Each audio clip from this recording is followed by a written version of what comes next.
Cornish folklore. The Lost Child. In the little hamlet of Tregennick, in the parish of St. Allan, has long lingered the story of a lost child who was subsequently found. And all the stories agree in referring the abduction of the child to supernatural agency, and in some cases it is referred to the small people or piskies, in others to less amiable spiritual creatures. Mr. Howells has given one version of this story which differs in some respect from the tale as I heard it, from an old woman some 30 years since, who then lived in this parish. Her tale was to the following effect. It was a lovely evening, and the little boy was gathering flowers in the fields near a wood. The child was charmed by hearing some beautiful music, which he at first mistook for the song of birds.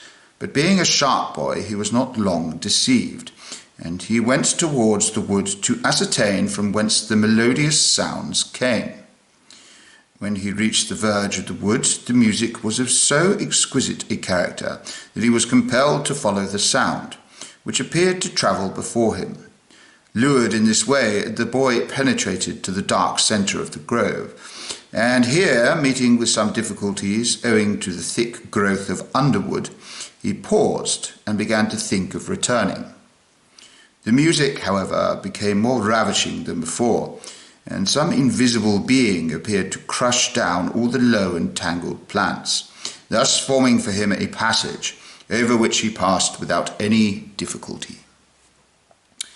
At length he found himself on the edge of a small lake, and greatly to his astonishment, the darkness of night was around him, but the heavens were thick with stars. The music ceased and wearied with his wanderings. The boy fell asleep on a bed of ferns. He related on his restoration to his parents that he was taken by a beautiful lady through palaces of the most gorgeous description. Pillars of glass supported arches which glistened with every colour, and these were hung with crystals far exceeding anything which were ever seen in the caverns of a Cornish mine. It is, however, stated that many days passed away before the child was found by his friends, and that at length he was discovered one lovely morning sleeping on the bed of ferns, on which he was supposed to have fallen asleep on the first adventurous evening. There was no reason given by the narrator why the boy was spirited away in the first instance, or why he was returned.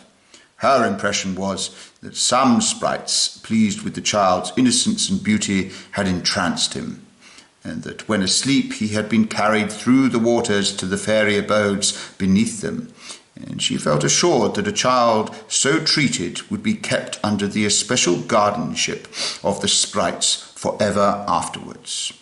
Of this, however, tradition leaves us in ignorance.